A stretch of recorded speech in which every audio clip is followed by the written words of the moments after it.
네, 표창원의 뉴스 하이킥 3부. 현장을 뛰는 기자, 사건의 핵심을 짚어내는 변호사와 함께 우리 사회를 속속들이 파헤치고 프로파일링하는 시간이죠. 사회 프로파일링. 김완 한겨레 신문 기자 나오셨고요. 김준우 법무법인 덕수 변호사도 함께합니다. 두 분 어서 오세요. 안녕하세요. 안녕하세요. 네, 지금 유튜브로도 생중계되고 있습니다. 유튜브 댓글도 저희가 실시간으로 다 확인을 하고 있으니까요. 저희 모습을 직접 보고 싶으신 분들은 표창원의 뉴스 하이킥을 검색해서 들어와 주시면 감사하겠습니다. 이번 설 연휴 기간에 가장 화제가 된 뉴스 중에 하나 이거 아닌가 싶은데요. 네. 아내와 불륜을 저지른 남자가 집에 들어왔는데도 주거 침입죄가 아니다. 그리고 불륜 사실이 발각되자 남편을 조롱하는 문자를 수십 건이나 보냈는데도 무죄다. 대법원의 판결인데요. 이거 어떻게 된 사건입니까? 네, 뭐 댓글이 거의 폭발할 것 같던데요. 예. 2018년 12월 새벽에 한 남성이 불륜 관계인 여성의 집에 성관계를 할 목적으로 들어간 혐의를 받았습니다. 남편은 이때 집에 없는 상태였고요. 네. 근데 이 사건을 두고 검찰은 남편이 집에 없었더라고 하더라도 이 이제 A 씨 불륜남으로 인해서 네. 이 집에 주거의 평온이 깨졌다 이렇게 기분 보고 나쁘죠. 예, 주거 침입 혐의로 기소를 했습니다. 네. 여기서 이제 주목해야 될 단어는 주거의 평온입니다. 주거의 평온. 예. 예. 근데 1, 2심 재판부는 이를 받아들였습니다. 그래서 유죄로 판단을 했습니다. 네. 1심에서는 A 씨가 이후에 남편에게 이제 모욕성 메시지를 보냈는데 이것 또한 정보통신망법 위반으로 보고 징역 2년을 이제 선고를 했습니다. 예. 근데 이 부분은 이제 2심에서는 이제 무죄가 나긴 했어요. 이 모욕성 메시지를 보낸 거에 대한 네. 망법 위반은. 네. 다만 2심도 주거 침입죄를 인정을 해서 벌금 500만 원을 선고했는데 예. 이게 최종적으로 대법원에 가서 뒤집혀서 지금 논란이 되고 있는 상황입니다. 김준우 변호사. 네. 1, 2심 모두 유죄인데 대법원에서 무죄로 판단했다. 왜 그런 거죠? 이게 사실은 기사가 이번에 좀 더 화제가 된 것 같은데 네. 사실은 작년 9월에 대법원에서 이렇게 전원 합의체를 통해서 기존 판례를 이미 변경을 했습니다. 이미. 네, 그래서 예정된 결론이라고 말씀드릴 수 있고요. 그러니까 다른 사건에서. 네, 다른 사건에서. 예. 그래서 그 주거 침입죄 말씀하신 대로 이제 뭐 부부가 네. 하나의 집에서 살고 있으면 둘 다를 이제 공동의 주거권자 내지는 이제 관리자라고 봐서 예. 한 명이 동의했더라도 다른 한 사람이 동의할 수 없는 경우라면 이제 예. 주거 침입죄로 기소해서 유죄를 받았던 게 네. 대법원 기준으로 80년대 초반에 이제 이게 확립된 판례여서 네. 30몇 년간 쭉 유지돼 왔었는데 예. 법리적으로는 이게 좀 말이 많았습니다. 들어갔을 때는 뭐 다 되는 줄 알고 네. 뭐 그랬는데 예를 들어 또 뭐 사실상 별거인 상황에 소유권자가 동일한 경우도 있을 수 있지 네, 않습니까? 그럴 수도 그러니까 좀 이게 법리적으로는 도덕적으로 사회적으로는 비난할 만한 행동이라 하더라도 예. 형법상 가벌성의 범위에 포섭하는 것이 합당하냐 여기에 대해서 사실은 하급심 단계에서 1심, 2심에서는 이게 유죄의 취지의 판결도 몇 건 좀 나오고 있었기 때문에 네. 법원에서도 이게 특히 이제 간통죄가 위헌 판결 나서 이제 없어진 지도 꽤 많은 시간이 지나지 않았습니까? 아하. 그러다 보니까 이게 변경될 필요가 있다라는 얘기가 사실은 법조계에서는 꾸준히 나왔었던 거고 예. 전원합의체라는 것은 이제 대법원 안에 소부가 여러 개가 있는데 법관 전원들이 관여해가지고 네. 기존의 판례를 변경할 정도의 이제 중대한 사건일 경우에 다 모여가지고 이제 토론을 하는데 이때 네. 2명 정도의 대법관이 소수 의견을 내고 나머지가 다수 의견 내지 별개 의견으로 해서 주거 침입죄로는 이건 처벌되지 않는다라고 예. 했던 거니까 네. 당연히 이제 그 전에 2심까지는 정리됐던 것들이 대법원에 계류 중인 사건들이 이제는 다 이 새로운 법리에 맞춰서 주거 침입죄로 무죄가 되는 거죠. 네. 뭐 국민적인 법 감정은 좀 안 맞을 수는 있을 수 있겠습니다만 그러게요. 네, 법조계에서는 사실 문제가 있는 법리다. 처음부터. 네, 그런 얘기는 사실 오랫동안 꾸준히 나왔던 것이긴 합니다. 저에 대한 악성 댓글이 예상됩니다. 아니 주거 침입죄는 뭐 그렇다 치고요. 네. 워낙 뭐 법조계가 일반 국민과 다른 이제 판단하시는 부분들이 꽤 있다 보니까 문제는 또 이 불륜남이 걸리니까 들키니까 네. 남편에게 모욕성, 조롱성 문자를 수십 건을 보냈다면서. 근데 이것도 무죄라고요? 그러니까 보도에 따르면 이제 42개 정도의 적반하장격 문자를 보냈다고 하는데 네. 이게 뭐 위화감이 들 정도가 아니었다라고 사실심 법원에서 판단을 했다고 하니까 이건 뭐 대법원에서 뒤집혀지기는 좀 어려워 보였던 것 같아요. 그러니까 그래서 이거 불륜 저질러 놓고 자기가 잘못해 놓고선 적반하장격으로 네. 남편에게 조롱성 문자를 보낸 게 윤리적으로는 나쁘지만 네. 그 내용이 딱히 협박도 아니고 모욕도 아니고 이렇단 말씀인가요? 근데 이게 명예훼손 소송이나 명예훼손이었습니까? 아니면 모욕죄 소송이나 이런 것들에 있어서 형사 소송에서 사실은 제가 고객을 만나도 의뢰인을 만나도 예. 이게 무죄가 될 건지 벌금이 나올 건지 저조차도 사실은 좀 그러니까 기존에 굉장히 이런 판례가 있습니다라고 해서 이제 그 변호사가 쓰는 서면 같은 데는 열심히 써내지만 네. 이거는 이제 사실은 판사님을 잘 만나야 돼서 이게 조금 약간 애매한 부분이 있습니다. 그래서 판사님 마음대로다. 네 이렇게 얘기하면 또 법 쪽에서 욕먹을 건데 오늘 양쪽에서 욕먹네요 제가. 근데 이 아니, 부분은 조금 예. 어려운 부분이 있습니다. 어쨌든 명예훼손이나 모욕죄 예. 부분에서는 이게 형사적으로 유죄일지 아닐지가 굉장히 명백한 경우를 제외하면 네. 약간 걸려있는 보드라인에 걸려있는 것들은 조금 뭐 이렇게 될 수도 있고 저렇게 될 수도 있는 거여서 네. 이건 뭐 이렇게 말씀드리기가 좀 어려운 부분이 있습니다. 근데 앞서 김한 기자께서 댓글이 폭발했다 이런 표현을 네. 쓰셨는데 네. 아니 그러니까 일반 국민의 시선으로는 도저히 납득이 안 간다는 이야기잖아요. 네네. 이 불륜남이 집에 몰래 들어와서 그 뭐 침대도 그렇죠. 아마도 네. 아마 네. 그 이 남편분이 사용하시던 침대일 네. 텐데 네. 그 엄청나게 기분도 나쁘고 그렇죠. 거기다가 적반하장격인 조롱성 문자 메시지 보내고 일반 국민들의 네, 이런 그러니까 이게 예.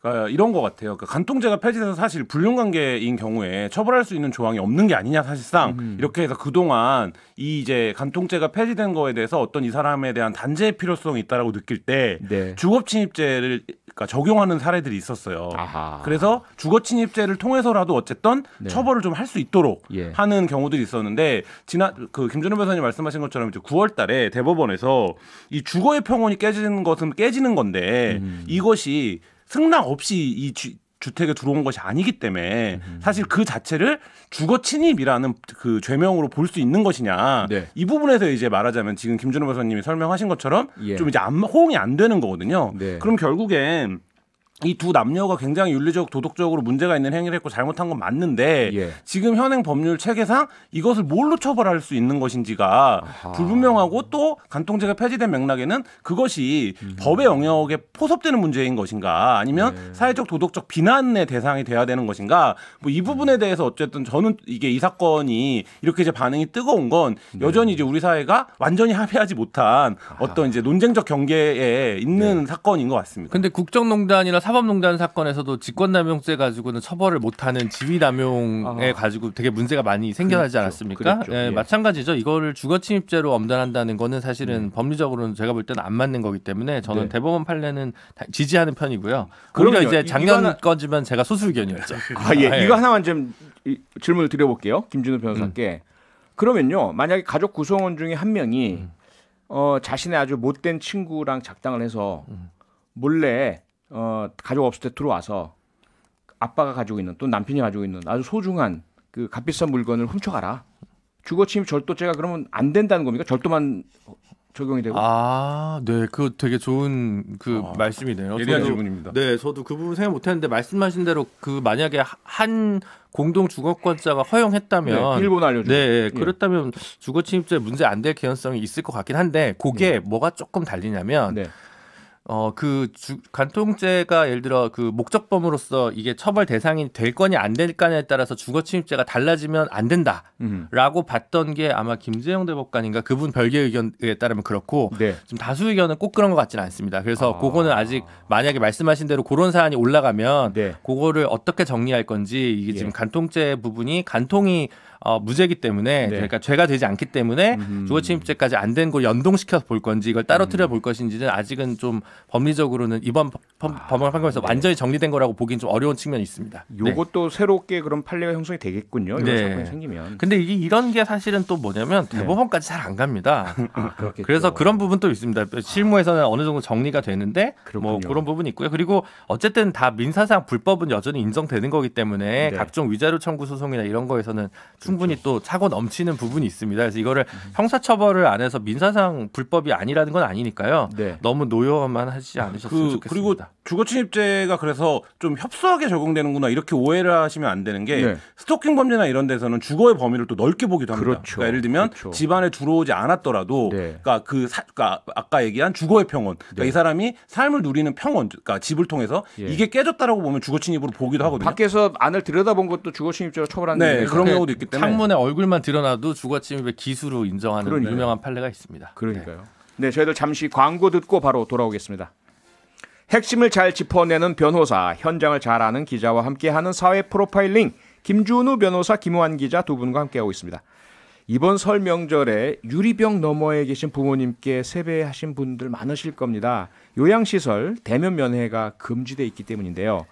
그래서 부모님 손도 한번 못 잡아보고 돌아선 분들 많이 계신데, 이런 요양시설에서 부모님에 대한 학대나 방임이 이뤄진다면 얼마나 좀 분통 터지겠습니까? 네. 이런 일이 많이 발생한다면서요? 예, 많이 발생합니다. 그러니까 요양의 문제가 이제 어떤 특정인의 문제가 아니라 우리 예. 모두가 당사자인 문제라고 해도 사실 과언이 아닌데요. 그렇죠. 근데 이 요양시설에서 이제 저희 그 신문에서 길게 이제 잠입 취재를 한 적도 있습니다만, 아, 네. 이게 이제 이런 학대나 방임이 이루어지는 이유가 세 가지입니다.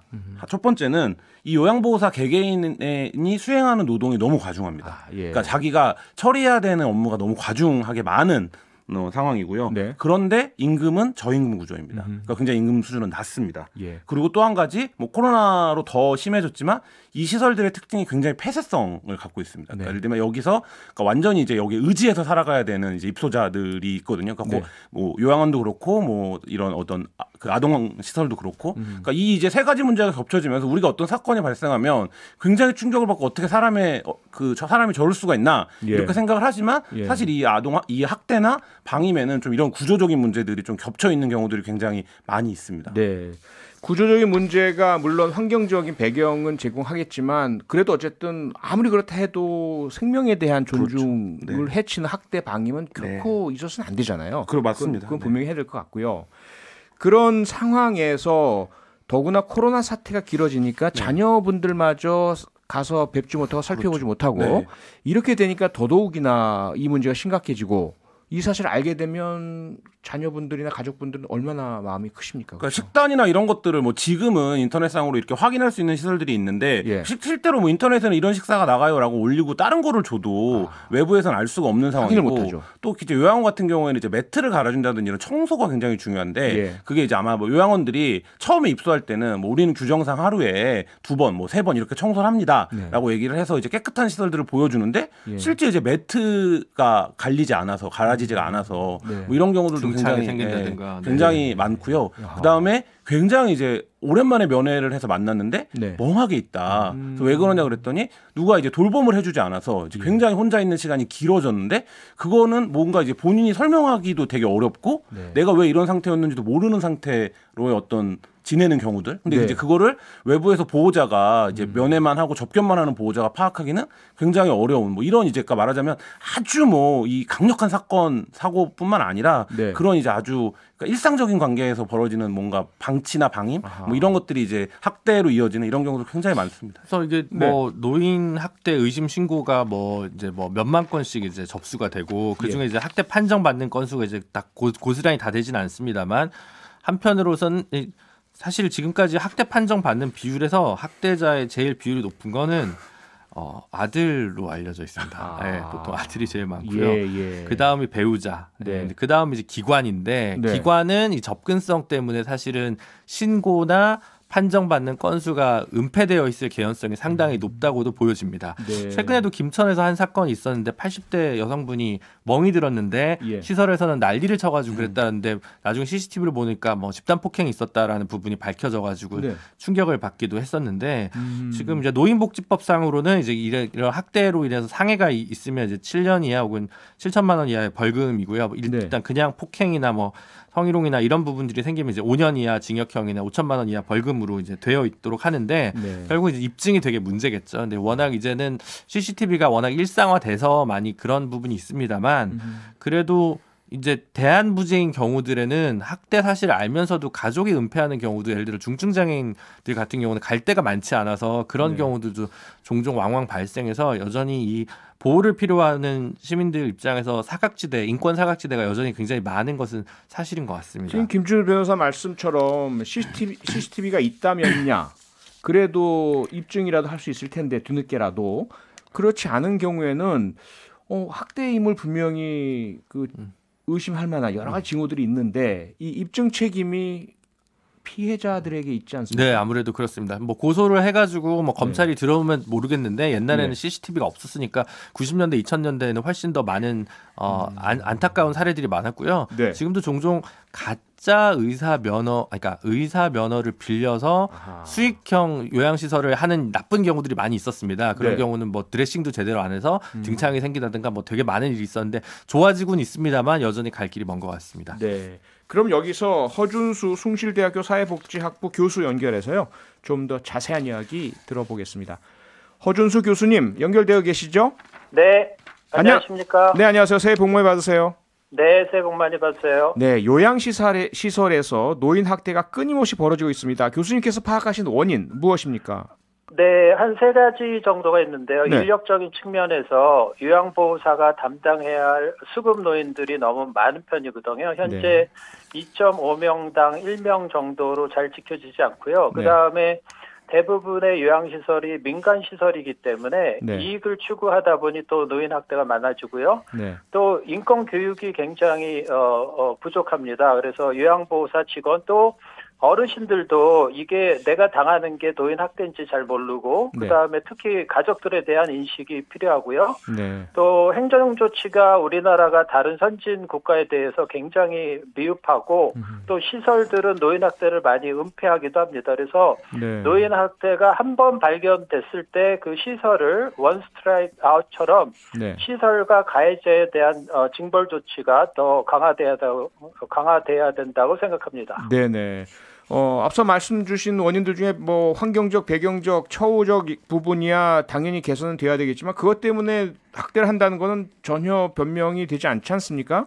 그렇죠. 그보다는 네. 지금 뒷부분에 말씀 주신 행정적인 관리감도 강화하고 처벌 강화하고 한 번이라도 벌어지면 면허 박탈한다든지 이런 조치가 필요해 보이네요. 네, 그렇죠. 예. 그런데 지금 또 코로나 사태가 장기화되면서 더욱 이 어려운 상황이 더 취약해져 가고 있는 것 같은데요. 자녀분들이나 가족분들은 면회도 가기 어려운 상황이고요. 이런 상황에서 걱정하시는 분들께서 요양시설에 계시는 부모님들 안전 지키려면 어떤 방안이 좀 필요할까요? 네, 우리나라가 지금 코로나 사태를 맞은 지 이제 3년 차로 들어가서 네. 그 전에도 이제 사각지대 노인 요양시설, 노인 요양센터나 요양병원에서 많은 이제 노인 학대가 일어났는데요. 이제 네. 지금 코로나 사태는 더 심해지기 때문에 우리가 이제 다양한 그 테크놀로지를 이용해야 될 것 같습니다. 그래서 컴퓨터, 태블릿, 스마트폰을 활용해서 예. 비대면 접촉을 늘려야 되고요. 네. 그다음에 시설 내에 언오프라인의 노인 학대 신고 체제를 좀 구축해야 되고요. 네. 지금 현재 모든 이제 공공 요양 시설에 운영되고 있는 비대면 면회실 운영을 보다 확충해야 되고요. 네. 그다음에 노인 학대가 신고되거나 의심되는 시설에서는 지역의 노인 보호 전문기관이 네. 직접 들어가서 조사를 강화하는 게 필요하다고 생각합니다. 네. 노인 보호 전문기관의 활용을 좀 더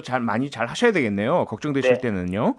네. 혹시 해외 사례 우리가 좀 참고할 만한 사례가 있을까요? 요양시설에서 벌어진 노인 학대를 방지하고 관리할 수 있는 그런 시스템이요? 네, 우리나라도 지금 뭐 아동학대나 노인학대에 대한 신고 의무자, 그다음에 뭐 사회복지시설 종사자, 경찰, 교사, 신고 의무자를 확대하고 있는데 네. 우리는 신고 의무자가 학대를 보고하지 않는 경우에 자격이나 면허 정지에 대한 게 없는데 외국에서는 이런 게 있습니다. 그래서 그렇죠. 좀 신고 의무자의 그 신고 의무 규정을 확대를 하고요. 네. 그 다음에 이제 민간 시설이 좀 시설이 서비스 제공을 잘 못하고 이제 요양보호사 훈련이 잘 안 됐기 때문에 네. 인증 제도나 평가 제도를 통해서 이 서비스질을 향상하는 게 노인 학대를 예방하는 것이고요. 그 다음에 노인 인권 감독관이나 옴부즈맨을 통해서 상시적인 감시 체계가 필요하고 그 다음에 지금 우리 장기 요양 제도에 없는 케어 매니지 제도가 있어서 네. 그 요양보호사들을 지도 감독하면 사전에 노인 학대를 예방할 수 있다고 생각합니다. 네. 결코 이런 일이 일어나서는 안 되겠지만요. 혹시라도 요양시설에 계신 부모님께서 학대를 받고 계시지 않나라는 의심이 든다든지 정황이 발견된다면 가족으로서 자녀로서 어떻게 대처를 하는 것이 현명할까요? 네, 모든 사건, 사고가 마찬가지로 우선 증거와 증인을 확보해야 되고요. 네. 그다음에 우리 가족이 판단하는 게 아니라 의료진의 판단이 우선은 확보를 해야 됩니다. 그다음에 요양센터 관리자에게 보고를 하고 그다음에 요양시설에 있는 노인학대 예방위원회에 신고를 하고 네. 보다 전문적인 조사를 지역사회에 있는 노인보호 전문기관에 신고 조치를 하면 될 것 같습니다. 네. 그리고 교수님, 물론 대부분의 요양시설이나 요양보호사분들 결코 학대하는 건 당연히 아니지 않습니까? 우리 환자분들을 위해서, 노인분들을 위해서 봉사하시는 분들이신데 극히 일부 때문에 열심히 성실하게 어려운 여건 하에서도 봉사하시고 근무하시는 요양보호사들 피해를 입고 계신다라고 볼 수 있는데요. 네. 이 고충이 크신 요양보호사분들을 위해서 제도적으로 어떤 보완이 필요해 보이십니까? 네, 지금 앞으로 2025년에 노인 인구 1000만 시대에 이제 더 많은 어르신들이 노인성 질환 때문에 요양병원이나 시설에 갈 것인데, 네. 우리가 한 명의 요양보호사님들도 잘 우리가 근무 조건과 어떤 임금 이런 것들을 개선해 줘야 된다고 생각합니다. 현재 요양보호사로 일하고 계시는 분이 45만 명 정도가 되고요. 네. 그분들의 임금을 보니까 전체 산업 평균 임금의 50%밖에 되지 않고 있습니다. 그리고 일부 시설에서는 또 상여금이나 퇴직금을 주지 않아서 복지부가 정한 가이드라인도 잘 지키지 않고 있고요. 네. 그다음에 일일 상교대인데 이것도 굉장히 많아서 또 소진과 이직이 굉장히 많고 그다음에 앞으로는 좀 남성 요양보호사가 많이 필요한데 여성 보호사가 너무 집중이 돼 있고요. 네. 그다음에 요양보호사가 좀 인력이 고령화가 됐습니다. 그다음에 마지막으로 제가 강조하고 싶은 거는 네. 농촌, 어촌, 사촌에는 이런 요양보호사와 시설이 없기 때문에 공익형 요양보호 시설과 공익 요양보호사의 배치도 시급하다고 생각합니다. 네, 교수님 지금 많은 분들께서 지금 의견을 주고 계신데요. 특히 미니로 부르조아님께서요. 요양시설은 국가에서 관리하고 운영해야 합니다라는 의견 주셨는데 어떻게 생각하십니까? 지금 노인 장기 요양보험이 2008년부터 시작이 돼서 우리가 공공이 준비하지 못해서 대부분을 민간에게 다 맡겨서 노인 장기 요양보험은 민영화가 돼 있습니다. 그래서 이제 앞으로 좀 국가나 지방자치단체가 중심으로 해서 좀 그 요양보호 부분을 선도해 나갈 수 있는 요양시설과 병원을 공공화하는 게 주요 정책 과제라고 생각합니다. 네, 오늘 말씀은 여기까지 듣겠습니다. 고맙습니다. 네, 감사합니다. 네, 허준수 숭실대학교 사회복지학부 교수였습니다. 김준호 변호사님 어떻게 들으셨습니까?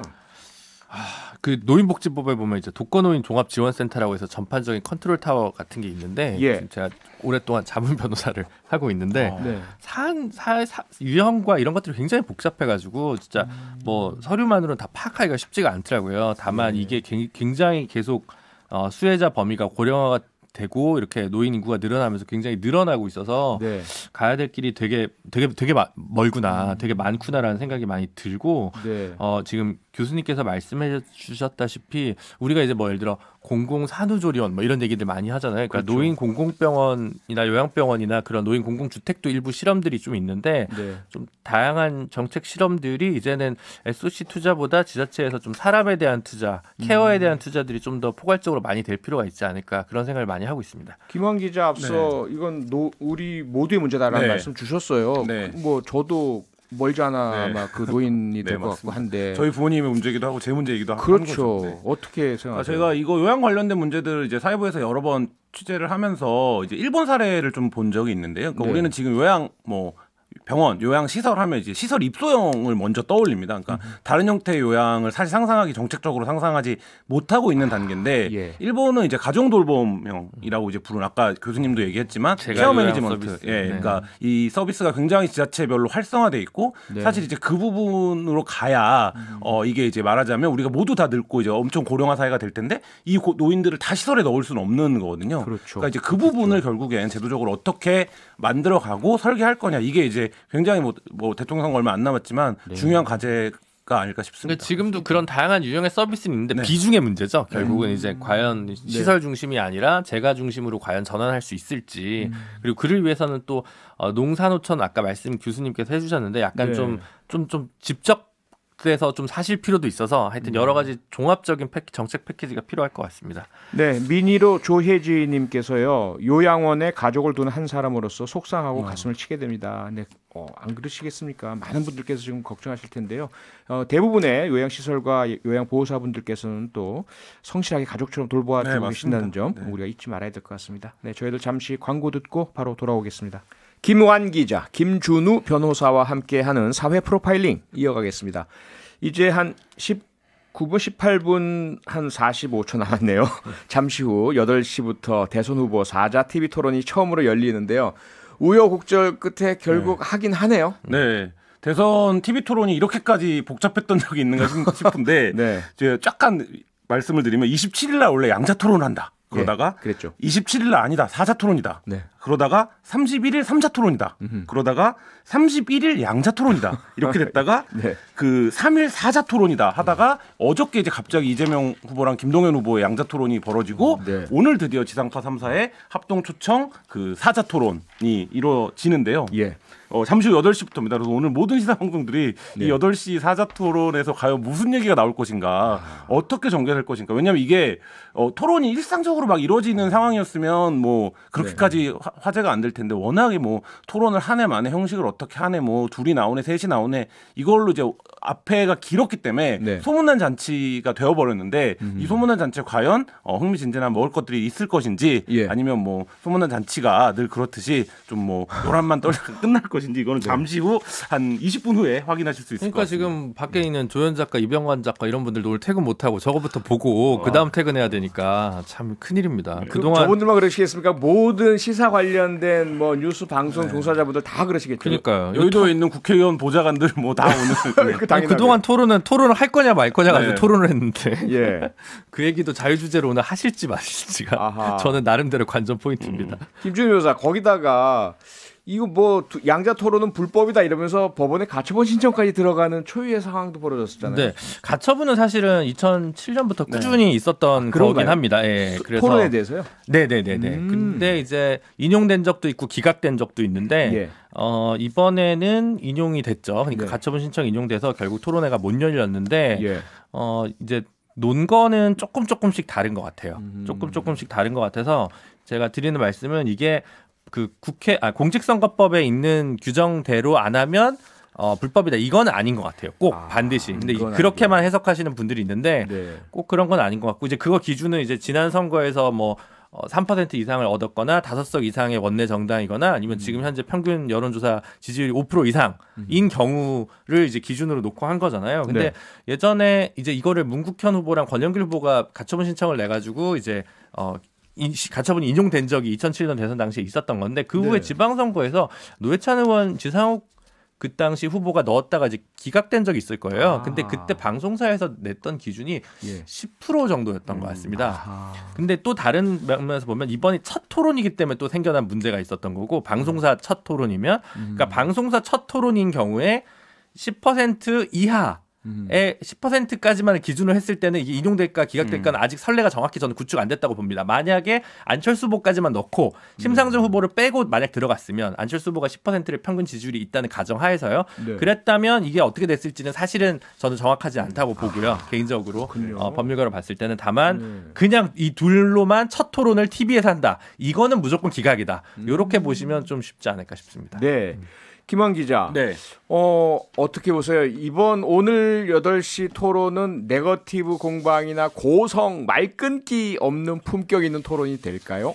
캠프들에서 굉장히 그 부분에 대해서 주의를 많이 줬을 거예요. 그러니까 네. 흥분하시면 안 된다. 절대. 이게 첫 예. 토론이고 어떤 태도를 보이냐 굉장히 중요하기 때문에 흥분하면 안 되는데 네. 지금 이번 대선에서 사실 뭐 네거티브를 빼면 별로 할 얘기가 없기 때문에 네거티브를 안 할 그런가요? 수는 없고요. 네. 이 네거티브를 어떻게 전개할 거냐 보면 이재명 후보 측은 윤석열 후보가 딛고 있는 가치가 공정인데 예. 과연 공정한 사람이냐, 공정한 수사를 했냐, 가족들에게도 공정하냐 네. 이 부분을 좀 집중적으로 아마 들어갈 가능성이 크고요. 예. 그다음에 윤석열 후보 측에서는 보면 이재명 후보가 이제 능력 이런 것들을 많이 얘기하고 있는데 뭐 대장동 문제라든지 아니면 성남 FC 문제라든지 이런 것들이 과연 이재명은 합니다에 부합 뭐 어떻게 한다는 거냐 뭐 이런 이제 공방으로 갈 가능성이 크고요. 네. 저는 결국에 붙는 건 1차적으로는 이제 부인 대전으로 한번 붙을 거고요. 부인 대전. 그리고 네. 그 부인 대전이 끝나면 아마 카드 대전이 벌어지지 않을까. 이게 무슨 말씀이냐면 법인카드. 네, 법인카드 문제. 그리고 이제 어제 오늘 계속 시끄러운 김만배 씨가 했다는 윤석열을 죽일 카드가 있다. 그러니까 과연 그 다른 카드를, 카드네요. 네,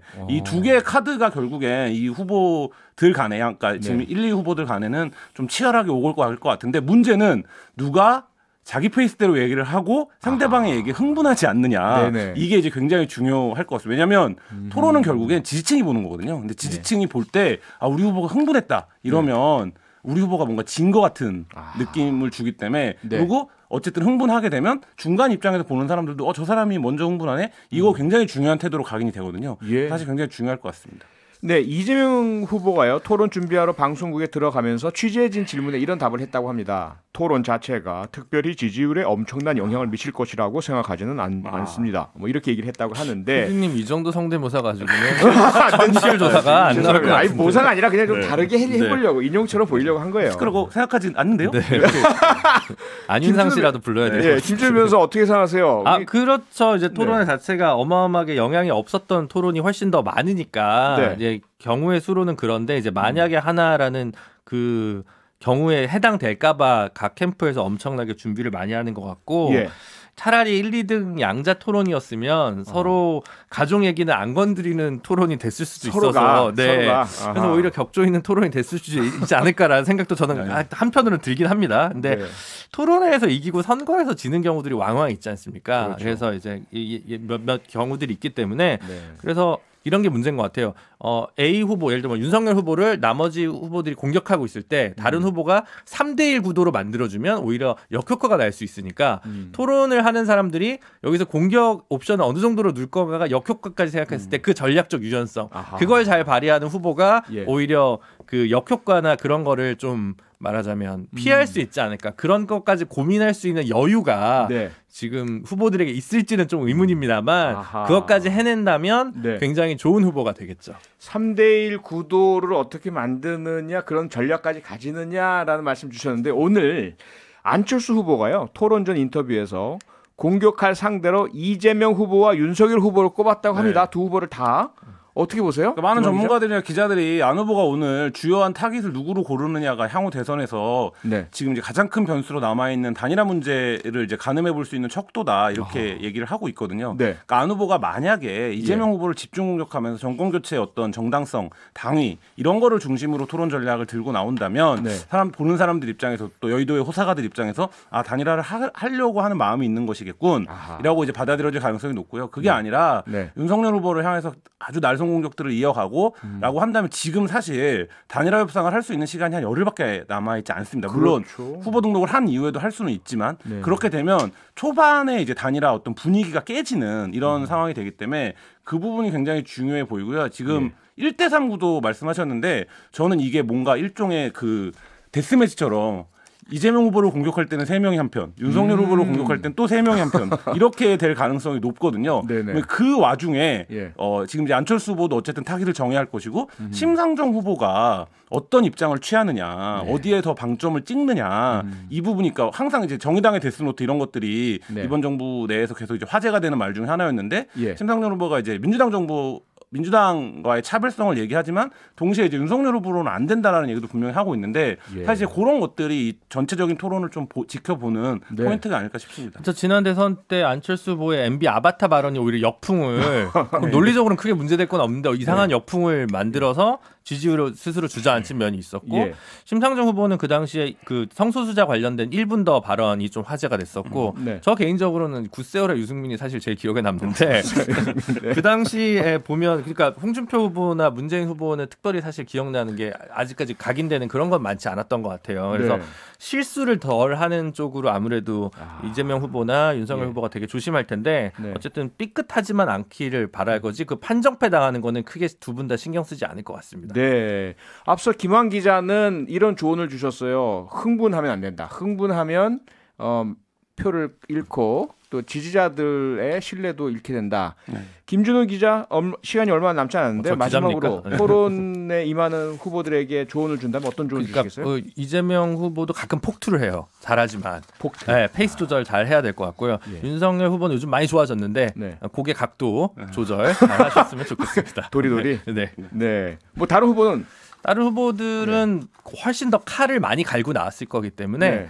존재감을 잘 보여주셔야 될 그래서 굳이 제가 네. 뭔가 충원을 하지 않더라도 그게 됐을 심상정 것이다. 후보나 안철수 후보는 훨씬 더 잘하지 않을까. 네. 이런 생각이 뭐 듭니다. 이재명, 예. 윤석열 두 후보 모두 토론에 내 자신 있다 이런 얘기를 한다고 캠프는 얘기하고 있어요. 근데 캠프에서는. 뭐 이재명 후보도 들어가기 전에 얘기했다지만 TV 토론은 한판 승부가 안 납니다. 아하. 예, 한판 승부가 안 나기 때문에요. 네. 그래서 다른 방송국 프로를 그러네요. 이렇게 네. 홍보를 하시면 안 그래서 되죠. 이게 내가 한 판으로 지지 않는다 이런 자세로 네. 이제 임하셔야 네. 어쨌든 상대의 실수를 유도해내고 하지 내가 큰 기술 써서 이겨버려야겠다라고 하는 하이킥 하면 같은 기술. 네, 하이킥보다는 하이킥 같은, 로우킥, 네, 그렇죠. 로우킥을 해야 된다. 사회 프로파일링 여기서 마쳐야겠습니다. 지금까지 김준우 변호사, 김환 기자였습니다. 두 분 수고하셨습니다. 고맙습니다. 네, 감사합니다.